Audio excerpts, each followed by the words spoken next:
में उसको सेशन की जनरेट करनी है। मतलब आईडी ऑफ ए सेंड करेगा वो and ID of B send करेगा। Means A needs to generate, A wants a session key to be generated between A and B. So it will send two identities, ID A, ID B, and with a nonce. This N1 is a nonce. Nonce is actually a random number, right? एक random number आप भेजते हैं, you can consider it कि इसका main purpose है कि request को response के साथ match करना।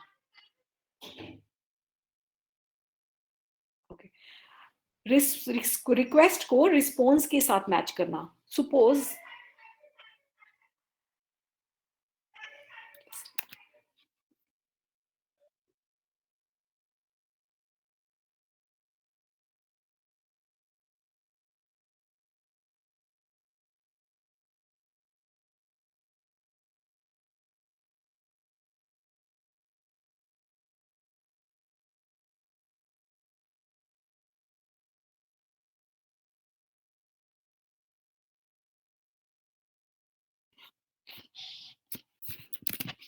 okay, so basically it will send two identities, A और B की identity, and along with a you can say it is a random number। ये एक काउंटर हो सकता है, एक रैंडम नंबर हो सकता है, राइट? तो एक कोई सीक्वेंस नंबर हो सकता है, राइट? सो n1 एक रैंडम नंबर है जो बेसिकली इसका मेन पर्पस, फर्स्ट पर्पस आपका ये है कि A ने कौन सी रिक्वेस्ट सेंड की है, उसके रिस्पॉन्स में जो रिप्लाई आ रहा है वो मैच करवाने के लिए, राइट? ओके, सो नाउ ए ने रिक्वेस्ट सेंड कर दी है केडीसी को। नाउ सेकंड स्टेप क्या है? KDC will respond. KDC respond में आपको क्या सेंड करेगा? We call it ticket actually. KDC responds with a message encrypted using K A के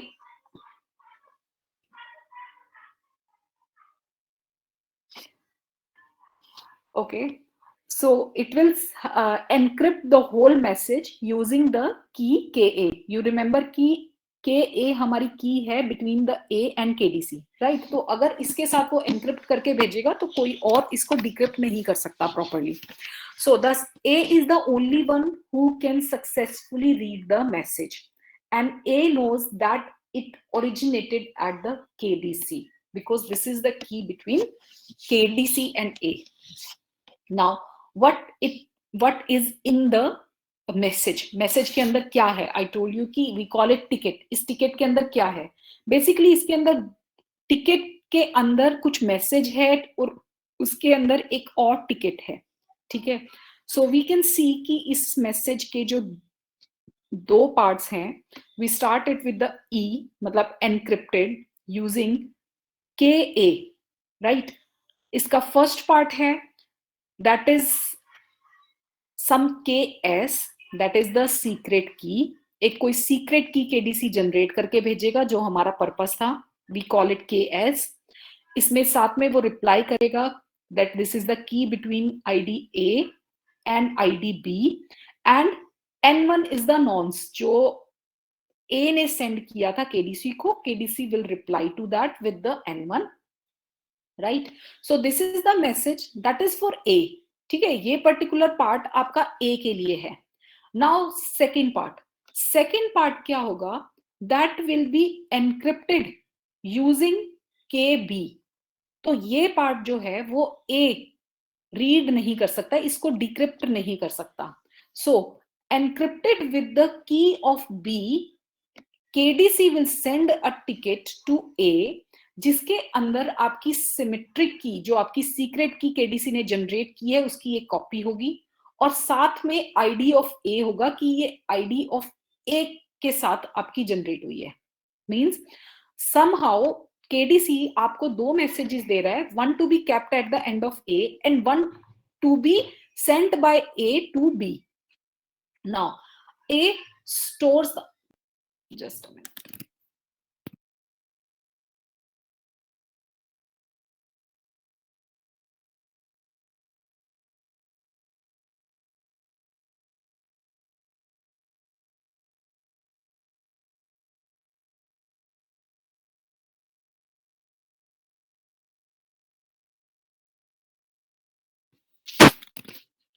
So A stores the session key for use. Ma'am N1 का क्या बोला वो भी तक समझ में नहीं आया। N1 का मतलब मैंने सेवन को एक नंबर भेजा, सेवन ने वापस मुझे वही नंबर भेज दिया रिस्पॉन्स में। हाँ, तो इससे अचीव क्या हुआ है? इससे अचीव ये हुआ है कि आपको एक रिक्वेस्ट को रिस्पॉन्स के साथ मैच करवाना है। तो आप क्या भेजोगे?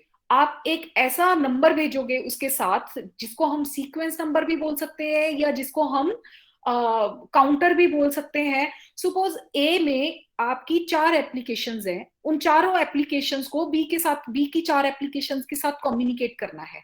How you are going to locate कि आपकी कौन सी रिक्वेस्ट ने कौन सा रिस्पॉन्स रिसीव किया है? समझ रहे हो? समझ। है ना? तो ये इसका एक पर्पस है। इसके अलावा खैर हम इसको ऑथेंटिकेशन के लिए भी यूज करते हैं। इन दैट केस क्या होता है कि जो हमने मैसेज सेंड किया है वो केडीसी ने ओपन कर लिया है और केडीसी उस मैसेज को एक्सेस कर सकता है। वो कैसे श्योर हम कर सकते हैं कि वो N1 ही रिप्लाई में वापस भेजे। अगर किसी थर्ड पार्टी ने इसको पकड़ लिया, इस मैसेज के रिस्पॉन्स में कोई मैसेज सेंड किया, तो उसके पास एक तो की नहीं है, प्लस एक सेकंड लेवल एक सिक्योरिटी का और क्या ऐड हो गया कि जो आपने रैंडम नंबर सेलेक्ट किया है, क्या थर्ड पार्टी को भी पता होगा वो रैंडम नंबर? समझ रहे हो? तो एक 2 लेवल की सिक्योरिटी ऐड करता है ये। तो कुछ प्रोटोकॉल इसको कैसे यूज करते हैं कि जैसे ए ने N1 सेंड किया, ठीक है, तो केडीसी क्या करेगा, उस N1 में +1 करके आपको रिप्लाई करेगा। ठीक है, तो वो प्रोटोकॉल स्पेसिफिक है कि नॉन्स को कैसे यूज कर रहे हैं। बट हियर अब हम कह सकते हैं कि नॉन्स के 2 काम है। एक नॉन्स का काम है कि एक रिक्वेस्ट को रिस्पॉन्स के साथ मैच करवाना, और दूसरा काम है इसका एक लेवल ऑफ सिक्योरिटी ऐड करना। बिकॉज एक रैंडम नंबर आप इसमें डाल रहे हो, we don't prefer to add counters in this. We prefer कि इसमें एक रैंडमली जनरेटेड नंबर हो जो कोई और गेस ना कर सके। मतलब इट्स लीस्ट चांसेस कि कोई एग्जैक्ट आपका जनरेट किया हुआ रैंडम नंबर ही गेस कर ले, राइट? बिकॉज एवरी टाइम आप अलग जनरेट कर रहे हो। So this is the purpose of nonce. So A stores the session key for use in the upcoming session and forwards to B the information originated at the KDC for B. तो जो इसका right part है, if you can see the cursor as well, जो encrypted है के B से, this is intended for B party. ये जो टिकट है एज इट इज बी को सेंड करेगा A. So namely this E, KB, KS concatenated with identity of A.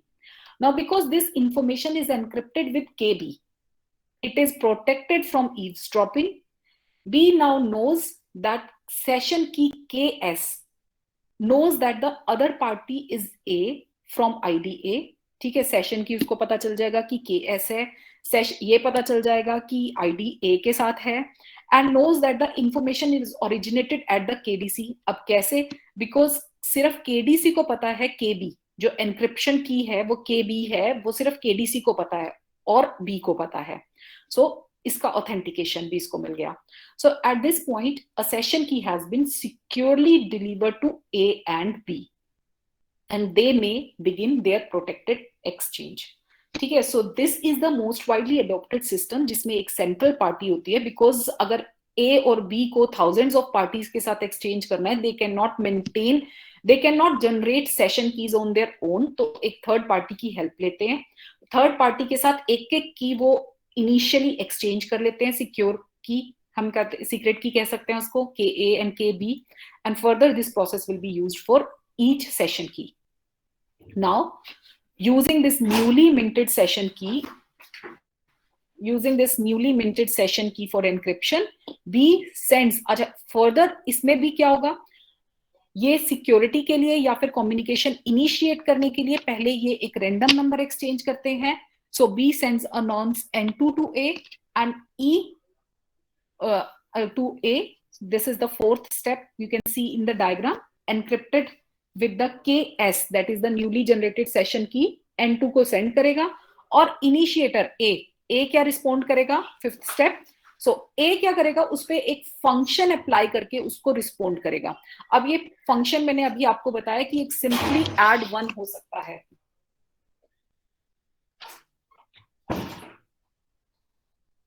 Right? So this is the process, और उसके बाद next they can exchange there messages. Now The next thing is hierarchical key control. So far I told you that there is a KDC center, ठीक है? तो क्या ये KDC centre सिर्फ एक ही होता है?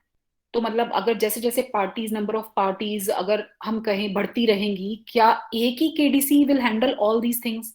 So we can have a hierarchy of these centers as well. So it is not necessary to limit the key distribution function to a single KDC. Indeed, for very large networks, single KDC is not enough to distribute keys among all users. So an alternative is the hierarchy of KDCs is established. For example, there can be local KDCs, each responsible for a small domain of the overall internetwork, such as single LAN or a single building. For communication among entities within the same local domain, the local KDC is responsible for key distribution.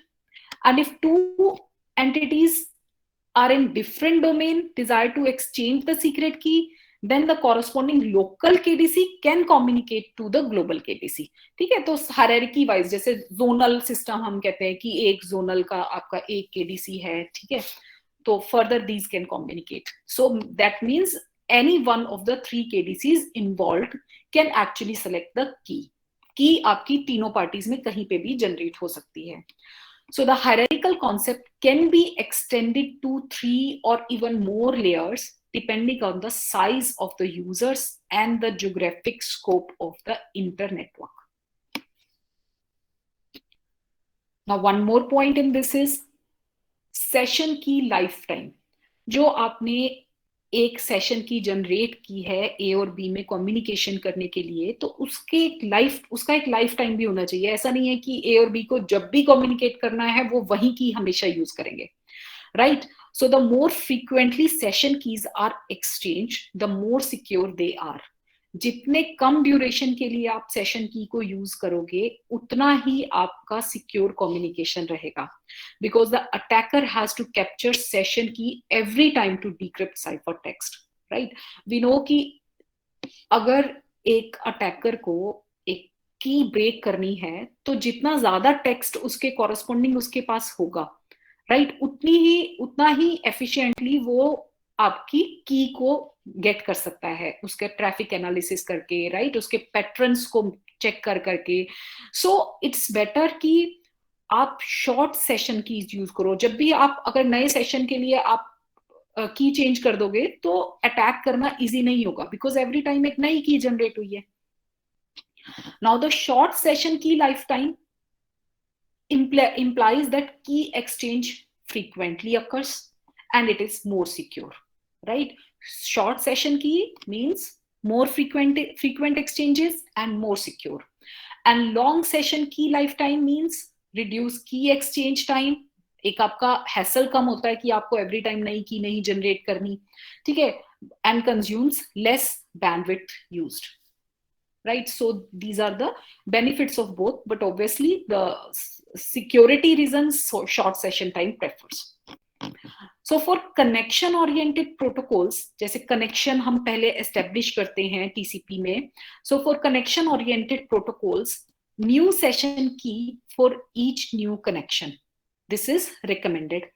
But अगर आपका connection longer है, if it is long connection, right, then you need to update the key periodically if the connection has long time, right? Although we prefer कि आपका connection oriented protocol में जितनी बार आपका connection establish हो रहा है, आप उतनी बार एक session की generate कर लो.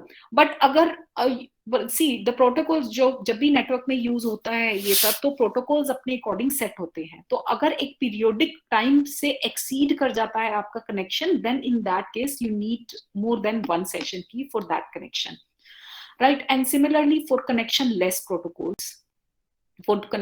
protocols, not to use a new key for each session, but use a given session key for a fixed period of time. So we say that in both cases, basically periodical, there should be a lifetime, there should be a fixed time period for the use of session key. After that, new session key will be generated. So here is, you can say one more scheme. right, or a implemented scheme. A transparent key control system, कुछ similar to the previous one, इसमें भी KDC से interact करने के ही steps हैं. So the steps involved in establishing your connections are shown in figure. So when one host wants to set up a connection to another host, it transmits a connection request packet to KDC. So first of all, in between. So here is a host. I think I need to enlarge it. नहीं हो पाएगा. Okay, so we have two hosts. एक आपका left side में host दिखाया है, एक right side में होस्ट दिखाया है. वी कैन से ए और बी दो होस्ट हैं. ठीक है. जब भी whenever your application needs to send some secure data to some other end, right? That's why we call it end-to-end encryption. ठीक है. तो आपका host wants to set up a connection to another host, then it generates a connection request packet, right? So you can see ये application आपकी एक request generate कर रही है और इसको हमने 1 लिखा है. ठीक है. सो ये पैकेट, ये रिक्वेस्ट पैकेट कहाँ जाएगा? This will go to a module जिसको हम कहते हैं SSM, the session security module. It saves that packet and applies to the KDC for permission to establish the connection. तो जो भी आपकी application within your system एक generate करती है रिक्वेस्ट, वो आपकी जाती है SSM के पास, session security module. Session security module यहां से एक एप्लीकेशन अप्लाई करता है to the KDC for generating the session key. Now the communication between the SSM and the KDC is encrypted using a master key, जो अभी हमने discuss किया, shared only by the SSM and the KDC. जो आपके host में security session security module है और जो KDC है उसके बीच में ही ये की मेंटेन होती है. ये पर्टिकुलर एप्लीकेशंस के पास नहीं होती. Now, if the KDC approves the connection request, it generates the session key, delivers it to the अब ये डिलीवर जो करेगा ये दोनों पार्टीज को कर रहा है. delivers it to the two appropriate SSMs. ठीक है.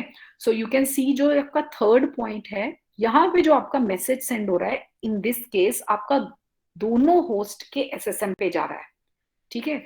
So the requesting SSM can now release the connection request packet and a connection is set up between the two and systems. Now ये जो fourth point है, सो आपका connection इसके बाद establish हो जाता है and the all user data exchanged between the two end systems are encrypted by their respective SSMs using the one-time session key, right? So एक और जो आपको स्कीम इंट्रोड्यूस की है, इसको स्कीम को कहते हैं हम ट्रांसपेरेंट की कंट्रोल, जिसमें आपका SSM एक पार्टी है जो हर होस्ट पे एक मॉड्यूल की तरह वर्क करती है. जो भी एप्लीकेशन है जिसको सिक्योर कनेक्शन मेंटेन करना है, वो इस SSM के थ्रू सिक्योर कनेक्शन मेंटेन करवाएगा, राइट? और यही SSM KDC को रिक्वेस्ट भेजेगा और KDC जो रिस्पॉन्स कर रहा है वो दोनों होस्ट के पास डायरेक्टली जाएगा. Now if the KDC approves the connection request, ये जनरेट कर रहा है session key and delivering to both the SSMs using the unique जो परमानेंट की इनके बीच में एस्टेब्लिश्ड है. Now then we have already discussed this fourth step. And the all users data exchanged between the two end systems are encrypted by their respective SSMs using the one-time session key. So this is another scheme of using this KDC system. Now there is an option कि decentralized key control भी हो सकता है. ठीक है. कोई जरूरी नहीं कि एक KDC ही यूज होता है, although that is the most widely used system. तो decentralized key control में क्या रहता है? So decentralized key control is not practical for large networks using symmetric encryption only. It may be useful within some local context. ठीक है. जिसमें बहुत छोटी पार्टीज हैं, बहुत कम पार्टीज हैं. ठीक है. तो A issues a request to B for a session key and includes a nonce, right? It means आप यू कैन से कि ये आपका वो बेसिक वर्जन है जिसमें कोई केडीसी नहीं है, ये सब खुद ही केडीसी बने हुए हैं, राइट? तो खुद ही ये रिक्वेस्ट सेंड करेंगे, उसमें एक नॉन सेंड करेंगे बी पार्टी को, बी रिस्पॉन्स करेगा with a message that is encrypted using the shared master की, मतलब जो फर्स्ट की आपने एक्सचेंज की थी पहले. So the response includes the session key selected by B, an identifier, the value of nonce, और अगर प्रोटोकॉल आपका कह रहा है कि उस पर एक फंक्शन अप्लाई करके सेंड करना है, then F of N one, and एक अनदर नॉन्स, बिकॉज लास्ट में भी अगर आपको इफ यू रिमेंबर कि लास्ट के फोर्थ और फिफ्थ स्टेप में एक फर्दर एक नॉन्स ये एक्सचेंज करते हैं. Now using the new session key, A returns A responds with the nonce N2. So this is not very much important. It is just की decentralized key control, और you can say ये basic version ही है आपका, ठीक है? You can skip this, इसका इतना role नहीं है. Now the other option, यहाँ पे हमने जो भी किया है यूजिंग सिमेट्रिक की किया है, जो केडीसी है उसके साथ भी आपने सीक्रेट की ही एक्सचेंज की हुई थी. Now, you can have another option in which you can use asymmetric key encryption. Asymmetric जिसमें आपके पास एक पब्लिक और प्राइवेट का पेयर होगा, ठीक है? तो आप उसको यूज कर सकते हो. Now there are two approaches: simple secret key distribution and secret key distribution with additional confidentiality and authentication. ठीक है? तो एक होगा बेसिक वर्जन और एक होगा जिसमें फर्दर ये नॉन्स वगैरह ऐड करके एक नया level of authentication and confidentiality add किया हुआ होगा. Now simple secret key distribution कैसे हो सकता है यूजिंग पब्लिक की एनक्रिप्शन.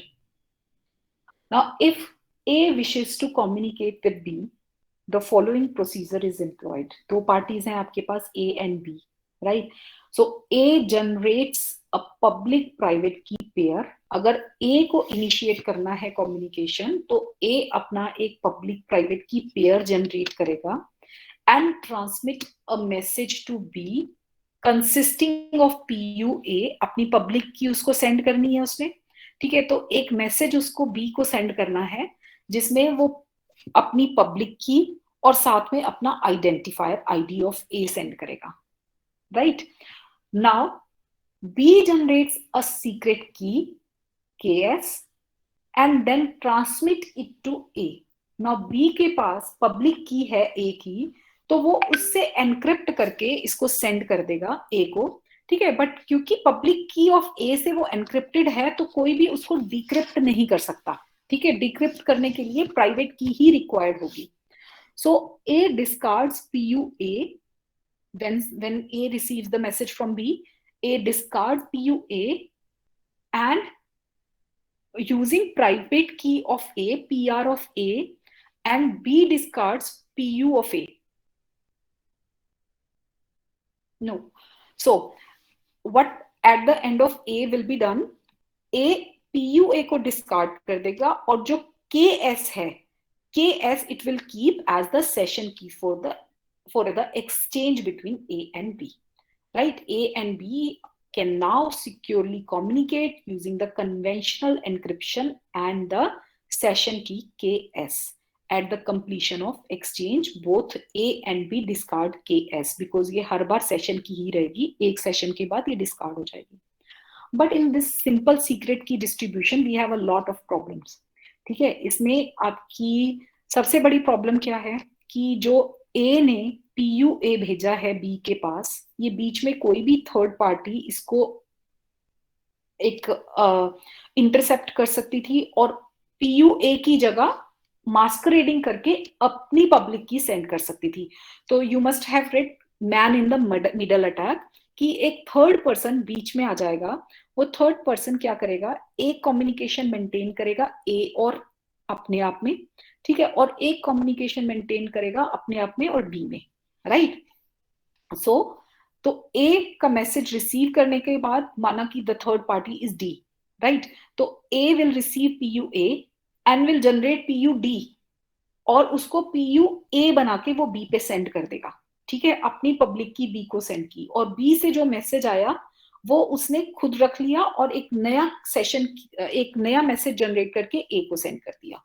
ठीक है, तो इस टाइप की प्रॉब्लम्स हमारी अक्कर होती हैं जिसको हम man in the middle attack कहते हैं। तो इन दैट केस सबसे पहले तो हमें चाहिए कि ये जो पब्लिक की हमारी पीयू ए जा रही है, इसके साथ कुछ ऐसा सर्टिफिकेट अटैच्ड हो, there should be a secure mechanism जिसके through B can be sure कि जो पब्लिक की सेंड की है वो ए ने ही सेंड की है, वो किसी और ने सेंड नहीं की है।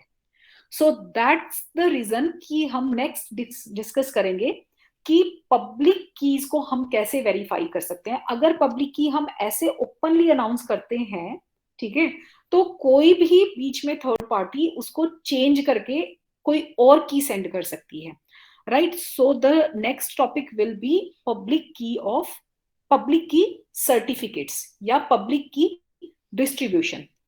Now further this particular protocol has an upgradation as well, right, जिसमें आपको confidentiality और authentication add हुई है। How? Now here A uses B's public key to encrypt a message to B containing an identifier of A, ID of A, right। ये जो first message जा रहा है ये पब्लिक की ऑफ बी से एनक्रिप्ट करके वो भेजेगा और इसमें वो अपनी आइडेंटिटी और एक N1 नॉन्स भेजेगा which is use to identify this particular transaction uniquely. ठीक है, ये जो मैंने आपको कहा था कि रिक्वेस्ट के कॉरेस्पॉन्डिंग रिस्पॉन्स मैच करवाने के लिए हम ये नंबर यूज करते हैं। So this is use to identify this particular transaction uniquely. Now B sends a message to A encrypted with PU of A and containing A's nonce N1 और अपना एक nonce generated by B because only B could have decrypted the message 1। ये जो first message send किया था ये public की of B से एनक्रिप्टेड था। ठीक है, पब्लिक की ऑफ बी से एनक्रिप्टेड है तो प्राइवेट की ऑफ बी से ही ये डिक्रिप्ट हो सकता है और तभी इसमें से N1 it can take out N1, right. तो अगर properly N1 it has taken out only then it can send it in the message, next message, second message, right। So the presence of N1 in the message 2 assures A that the respondent is B। ठीक है, तो इसमें आपकी एक authentication की layer add हो गई है। वो कैसे? बिकॉज ये जो नॉन्स आपने बीच में भेजा है ये नॉन्स आपका ट्रांजैक्शन मैचिंग का तो काम कर ही रहा है बट ये भी आपको एश्योर कर रहा है क्योंकि अगर कोई मैन इन द मिडल होता तो जो वो पब्लिक की से इसने N1 को भेजा है वो इसको डिक्रिप्ट नहीं कर सकता था। तो अगर वापस A के पास N1 करेक्टली आ रहा है तो दैट मीन्स इसने B ने ही इसको करेक्टली आइडेंटिफाई ब्रेक किया है एंड देन उसको मैसेज में सेंड किया है। Now A returns N2 encrypted. Now further A N2 को रिटर्न करेगा। ठीक है, तो मतलब B इज ऑल्सो श्योर कि जो पब्लिक की थी वो A की थी और A ने उसको ब्रेक करके प्रॉपरली N2 को एक्सट्रैक्ट किया है और देन उसको सेंड किया है। ठीक है, so but so rest of the steps are similar. So both the techniques, जो दोनों टेक्निक्स हैं ये for both the techniques it is presumed कि जो ये पब्लिक की अनाउंस हुई है ये पब्लिक की ऑथेंटिकेटेड है कि मतलब जो बी के पास ए की पब्लिक की है वो करेक्ट है। ठीक है, अदरवाइज दोनों ही man in the middle attack से सफर हो सकते हैं सम वे। ठीक है, so we need to for this thing for using asymmetric encryption we need public key certificates कि आप कैसे अपनी एक पार्टी ए अपनी पब्लिक की के साथ एक सर्टिफिकेट जनरेट कर सकती है टू मेक श्योर कि ये ए की ही पब्लिक की है। सो the major requirement is now the public key distribution in network security. So there are 4 methods for public key distribution. These are public announcement, publicly available directories, public key authority and public key certificates, and we will do this in next lecture. कुछ certificates, कुछ protocols भी मतलब हैं जो widely use होते हैं इसके लिए.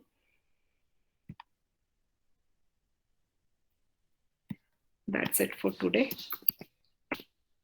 Let me take attendance.